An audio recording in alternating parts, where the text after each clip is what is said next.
Hello, hello.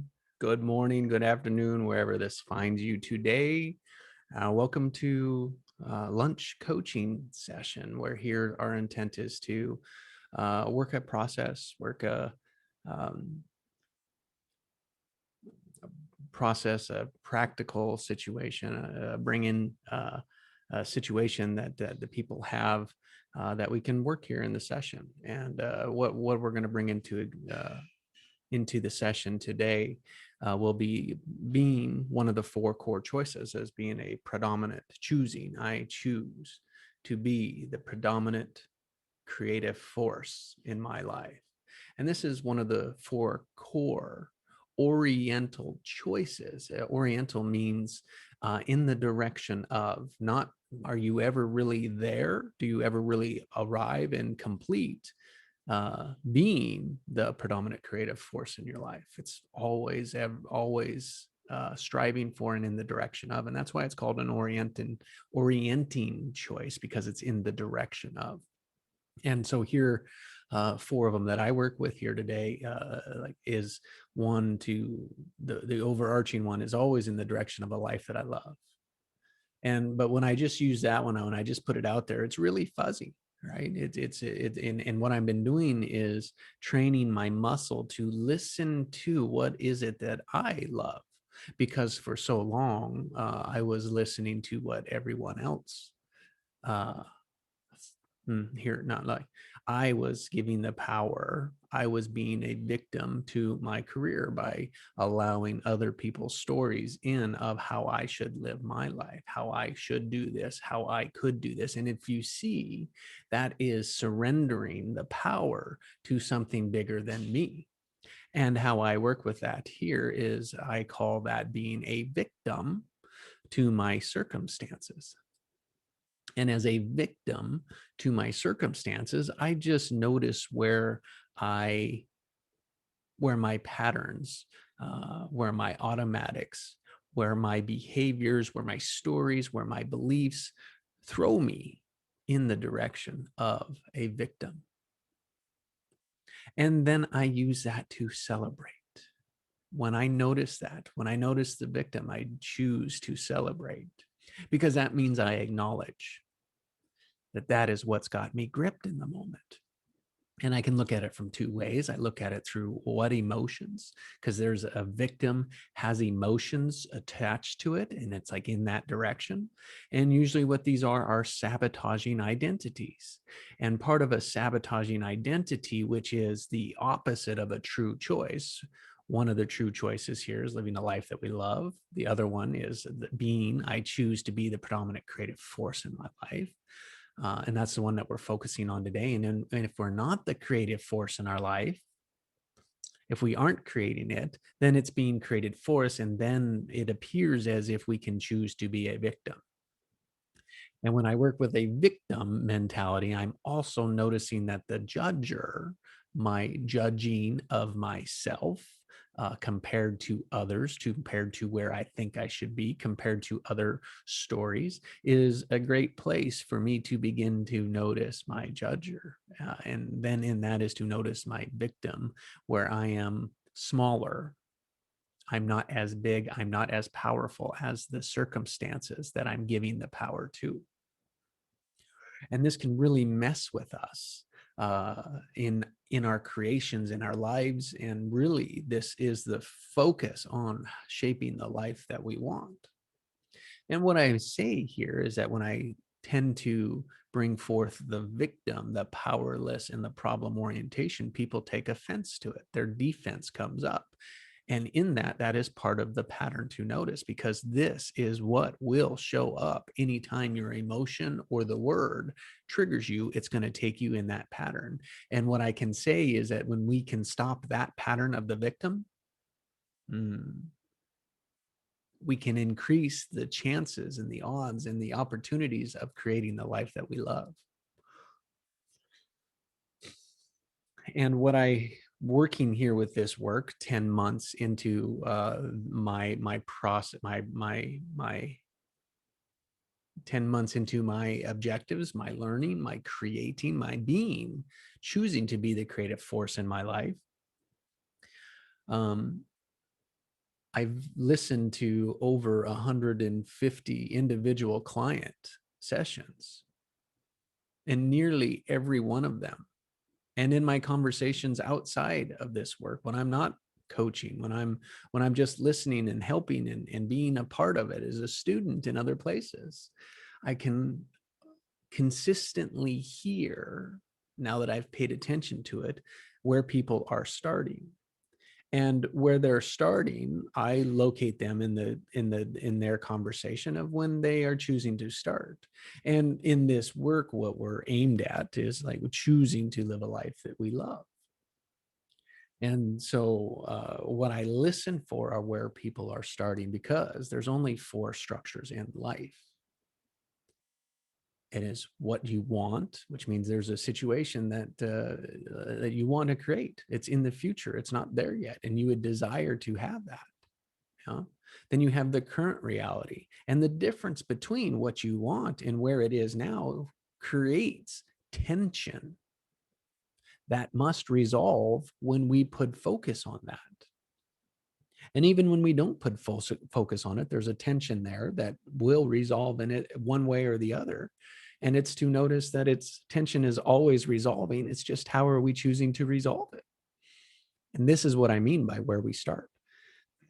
And so the first one is there's always a current reality. There's a future reality. It's what we want, what we desire to have. Uh, there's a now, the moment, the current. In all reality, all we have is the now, is the moment, is right in this moment. And in that is in the now, in the what I want. And then there's an identity. There's a story about who we are, our past, our present, and our future. And it is all around how we view ourselves in the circumstances. How do we view ourselves now? And that is, what do we think and feel? The perspectives, right? And then what do we think and feel about the future? And it is our story between these two that can create the tension that can resolve in the direction we want, or that can keep us in an oscillating, a rocking chair type of structure that looks like we're moving but not going anywhere. And that is what we're bringing into attention today, is to notice, where am I stuck? It's not flowing in domains of life that aren't going in the direction that I would like them to, that I would love, like not full harmony with everything in there. And then we have degrees of things that are flowing in life, and it's constantly changing. And it's just to acknowledge the ones that are flowing and get the ones that are stuck moving again.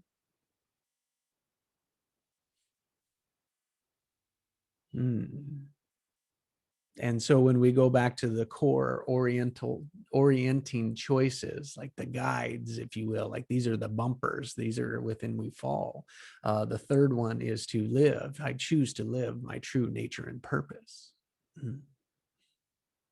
And then the fourth one is I choose health and vitality. And you can see these, as long as these are in our focus and like part of our attention, that we are choosing to be these, to live these, to aim at these, everything can fall underneath of them. And we can focus in on really what we want rather than avoiding everything else. Good. And so in this is to just to acknowledge our victim, to acknowledge where we are not stepping in and being the creative force in our life, where we are not taking the power from inside, finding what it is inside of us, and then delivering that to the world. And what it is, like from the victim mentality, the best that I can tell is when I'm in a victim is when I'm giving something power over me. I can't control the outcome. It's bigger than me. I am powerless. I am small. I can't change it. And I'm stuck in my circumstances. And there's no space to create out of it. All we have is limited perspective on the opportunities, which is a great demonstration of just our ego brain, our self-conscious brain, our rational brain. And this is the identity of who we are. This is the self that is there. And as I look at the whole self, I break down the self into three components because I think that we can work that the easiest because they communicate differently. Now, if they all communicated the same, I'd lump them together as you. But there's three parts of you that I notice that work differently for me. And there's these three memories, these three brains are what inform us in the decisions, and and when these systems are working together, right, they can guide us in the direction of those truths, of those core premises, those core orienting truths. And that in ways gives us the values, gives us the guide in which to look for. And so when we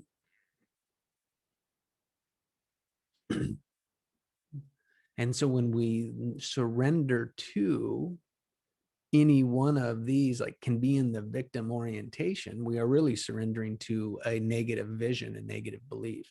And that is somewhere in where our true choice, we've surrendered our strength, our capability to the situation.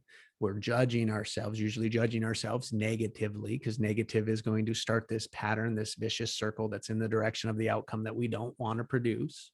But we can't help it because our patterns have just our unconscious memory, which is the feeling component to us, will just constantly run. And 99% of what we do is ran from our unconscious, which is our feelings. And so we have these emotions that can be brought up through feeling.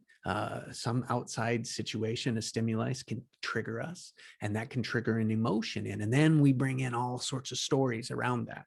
And this is our thoughts, and our ego mind and our unconscious mind have worked really well together in this self-talk, right? In this reality of seeing how does it work.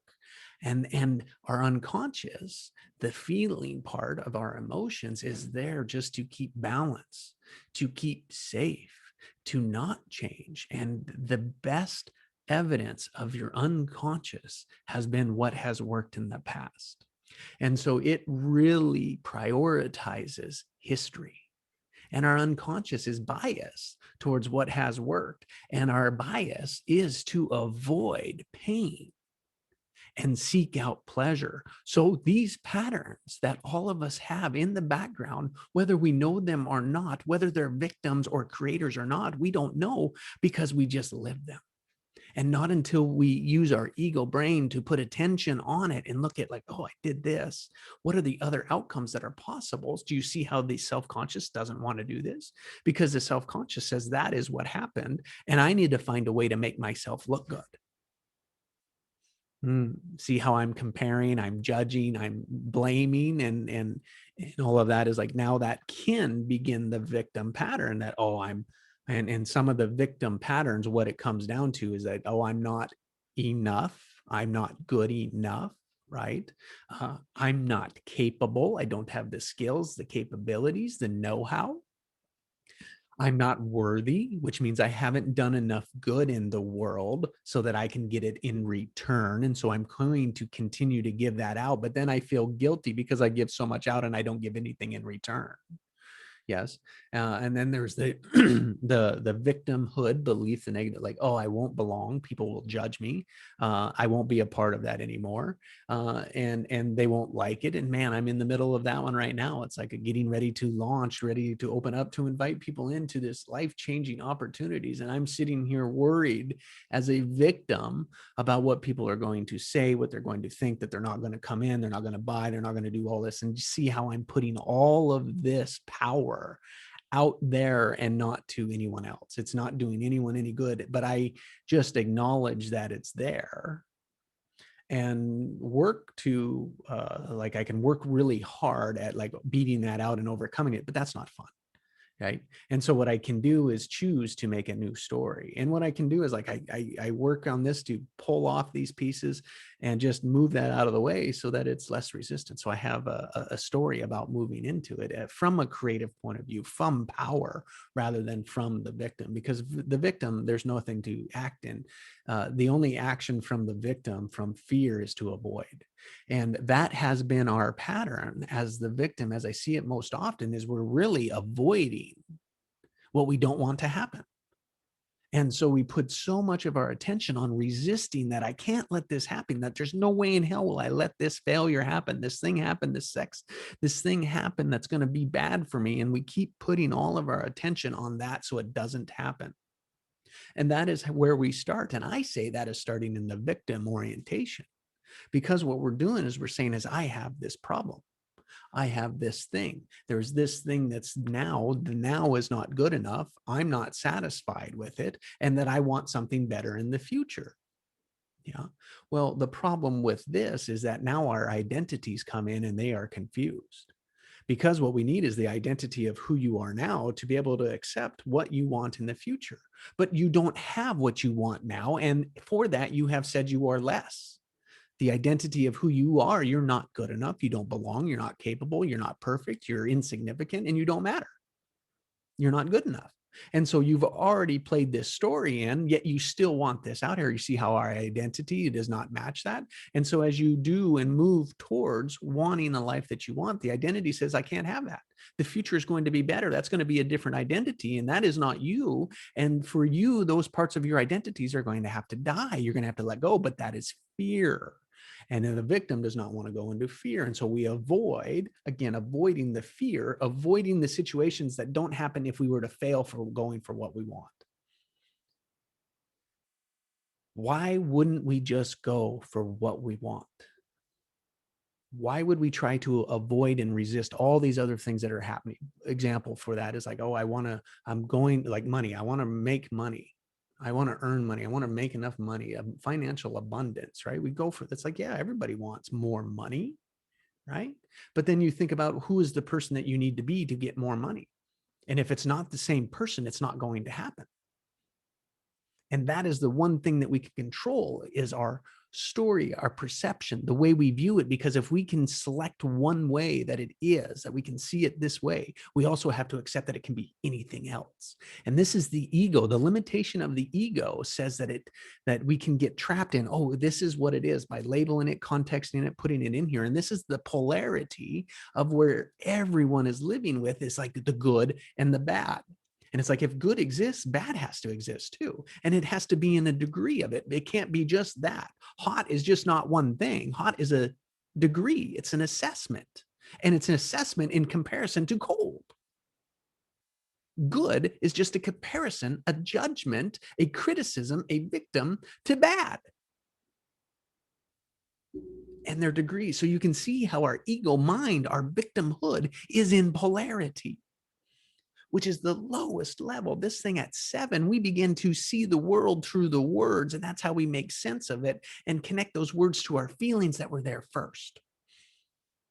And that's where they can get all jumbled up, is that these emotions that we built as a child don't have any words associated with them, yet we were immersed in language as we were developing these feelings. And so the best thing that we have now is to use these words to connect to these feelings, or use the feelings to connect to the words. And from that, you can get into the unconscious part of it and shift the instructions so that they're perfect for you, but the ones that you need to hear from any command out there. Meaning any command. And this is why why so many people, why groups work, is you can come into the group and everyone can be part of the session. Everyone can get huge changes in this session, because we are working the field. We are working from, you are putting in what it is that you would choose. You're not a bystander. You're not a fan. You're not sitting in the stands. You're not letting someone else out on the field. We're all out on the field. And every time we're out on the field, we can be in this creative structure, removing the resistance to what we want, retraining ourselves, gaining new information to change who we are. And this is meaning like this is self-development at its best, meaning that you are the powerful creator, but you have to choose your life, because you're doing it already. And if you're viewing it 50% of the time from the victim point of view and 50% of the time from the creative, open, opportunity, do you see how these two work against each other, and you still are in a rocking chair? This is the power of the unconscious, keeping us in our automatic patterns, not allowing us out. The victim keeping us trapped. We can't get out of it. And this is just a rocking chair. We think we're moving, but we're just rocking back and forth. And here the whole aim is to notice all these structures that I have, to line up the identities, to remove the resistance and allow the change so that we can, I can, all can go for a life that we love, authentically alive from our heart, from our truth, from our superconscious, from our unconscious, through our ego, all together, creating the self that we want to be, and no longer just accepting the patterns that they've been.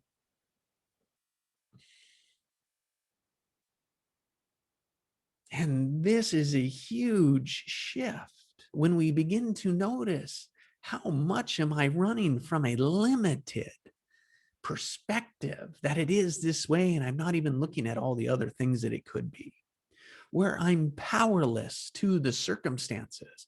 I'm surrendering my power and I'm not even aware of it.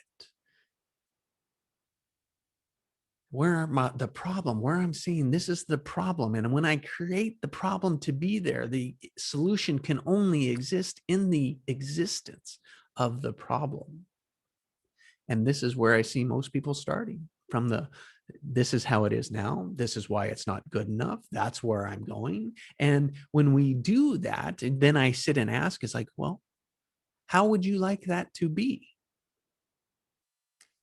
Working a relationship, if I'm a victim to a relationship, that I'm powerless to a certain relationship, to a way that it is, it's like I'm not satisfied with a relationship with someone that I have, right? We can be a victim to that and always show up this way, this way, this way, or choose to show up something different. But then when we choose, when you think about, I'm going to do something different, you feel the fear that shows up, because it's our scared self saying, well, if you do that, then they're going to reject you. They're not going to belong. And you see the negativity, the scarcity, the limited perspective that is automatically shows up, rather than this abundance and the scarcity of what could happen, what could change, how could it be any different? You see, we don't even allow ourselves that opportunity. And that is just here to acknowledge that, that's there, that I need to, like, no need to, that I could, but it's just like, to acknowledge where my victim is showing up. Where am I giving my power away? Where am I not the creative power in my life? And then we can work to change that. We can rewire your brain at the unconscious level, your superconscious level. When we can connect in at a recode, the recode is the greatest thing, the greatest tool that I know, is how to get to your superconscious, awaken your superconscious, your truth, and say, all right, truth, this is what I think about when I love this, I'm going for this. This is the resistance that's in the way. What new information do we need to bring in? What new information, what new perspective do I need to have? Boom, and you lock that in and you take the action for it. Doesn't mean that it's all out of the way. Doesn't mean you're fixed in one recode, but that structure that you put into attention, the resistance that you brought up, that is now gone. And what happens is, like, as we work this, another one slips in its way, another one slips in the way, until they're all out, until they're all gone, until they're all treated, they're all in alignment. There's no more emotion out there that is vying, that is competing for your focus, for your attention, for your resolution. The tension and the resolve, or psychology or psychological tension, also looks to be resolved, and this is in fear. And we have patterns around how we let ourselves out of this creative structure, this victim structure. And it's to know that, so that we can change it and do something different. Good. So that's what I just wanted to share today inside of the victim. When I think of victim, I think of a limited, I think of restricted, I think of tight, constrained, scarcity. You're not seeing the whole picture, not seeing everything, but it's just like, stuck. And it's heavy. Yeah. And most people are starting from here. So if you think about, if our future going forward is a painting, is a picture that we're, life is painting in, and then at the end of the life, we would have, like, the end of our life, we would have our portrait. If you thought of it that way, it's like every moment is like a paintbrush, it's like a stroke. And so as we're putting the strokes on, as we go for what we're wanting, what we love, our painting may not be very good. It may not have any colors, it may not have any outline, it may be really fuzzy. And that's the fun of it. It's like, it's really fuzzy, right? I don't know what it is. I don't know what it would be like. I don't know what I would love, because I was doing what everyone else told me I should do. I should be doing this. This is where I would be happy. Do you see how I was always looking for it out there? And then when I have it, when I got that, then I could be happy. And so my pattern was to constantly, when I had enough money for retirement, when I had enough income, when I had my financial number hit, then I could enjoy my life. Then I could have fun. Then I could be the person that I wanted to be. Then I could go do the things that I wanted to do. And that's where I was starting. That's how I started my life, my day, and all of that was somebody else's story. Like, oh, we go to school, get a good job, work hard. I did all of that. Yeah. Still wasn't fulfilled, but it was all, what I noticed was that it was all everyone else's story. Good. So here's the power of choosing. So here, let's just step in and just we'll run through the recode strategy and just step into allowing yourself the freedom to choose a life you love. Just feel that. Feel what that feels like, to be doing and living a life you love. And if you can't, then think about the past as like, oh, where you had a lot of fun, where you had joy, where you were happy. Take that feeling and put it out into the future, out into the situations that you want, the life that you want, and say, oh, what is out here that I could try on? So there's two things as we go into the first two steps. Is choose what you'd love to create. One, that's the words, that's the thought, that's the intention. Those are the words. It's like gives us focus. And so that's what I would love to create. I'd love to create a life that I love. Well, I haven't done it, so how would I know what that would be like? Well, you've loved things in the past. You've been joyful in the past. It's like, what kind of life do you want? And it's like to put it out there and be like, oh, I'm in the quest. I'm in the search for that.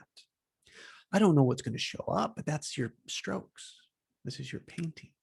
And so what I find is most people can't step into allowing themselves permission to have something that they would love, because our entire life we've been resisting what we don't want to happen to us. And so it's difficult to step into, oh, like have something that we haven't had yet that we want, yet we're unable to explain what that is, because we haven't allowed ourselves to step into it, to go into it, to explore, try on what that might be. And so those are the first two. It's like step into the life you love. And what did that feel like?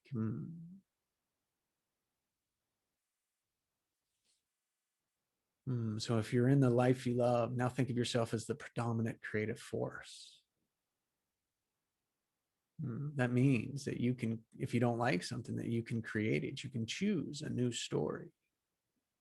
You can choose to be powerful, and you can choose to be power free, powerless, giving it away, the victim. It is your choice.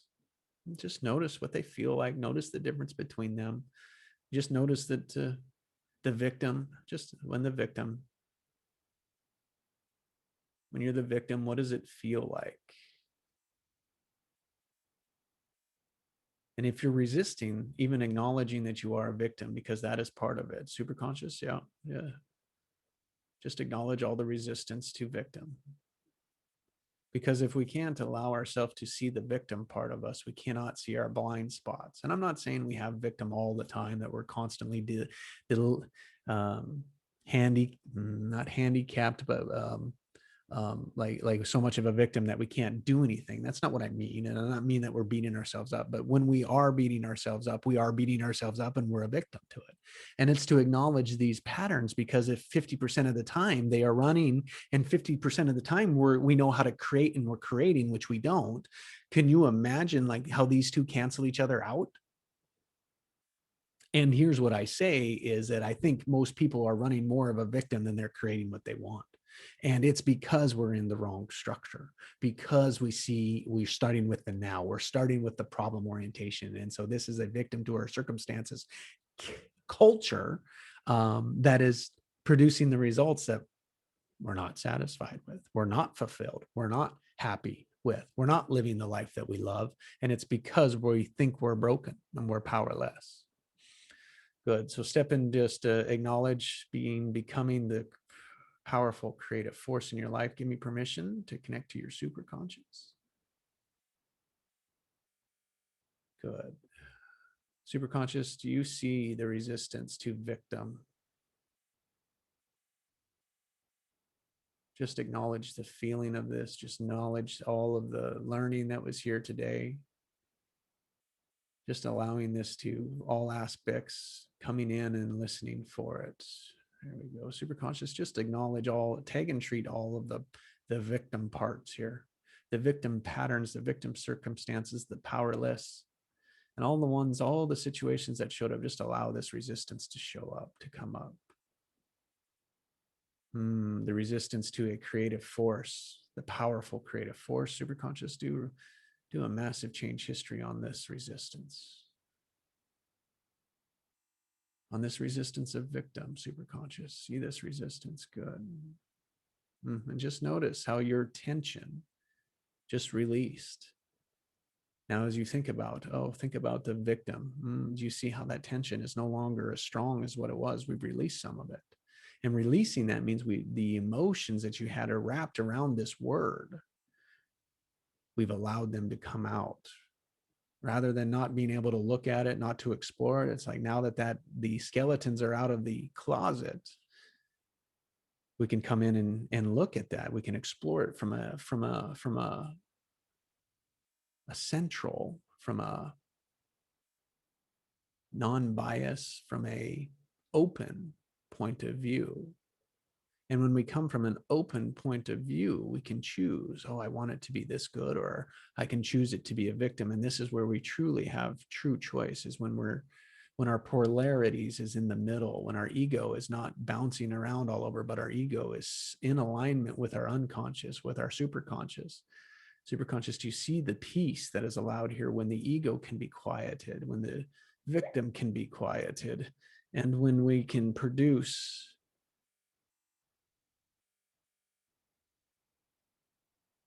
creation? Good. Superconscious, just notice the peace that can be associated with this, the calm.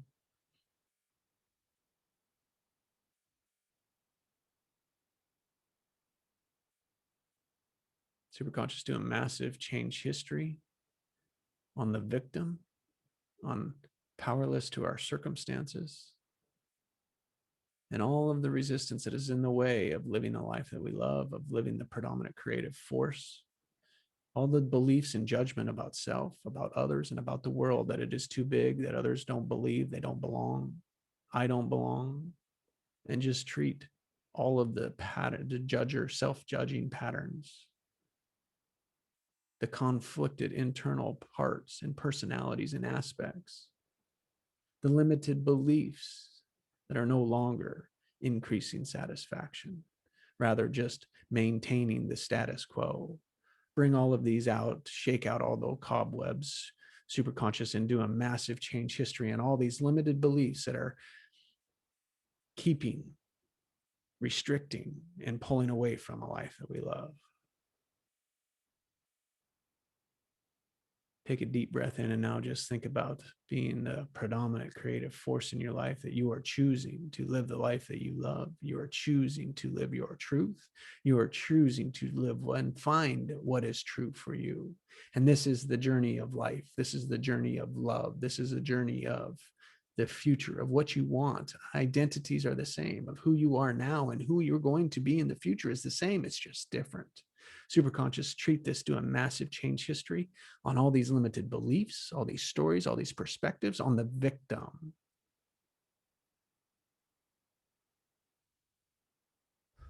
Replacing this victim superconscious with power, with strength, with superconscious, with truth, confidence and power, love, peace, confidence, power. Superconscious, do a massive change history on all that we've touched today.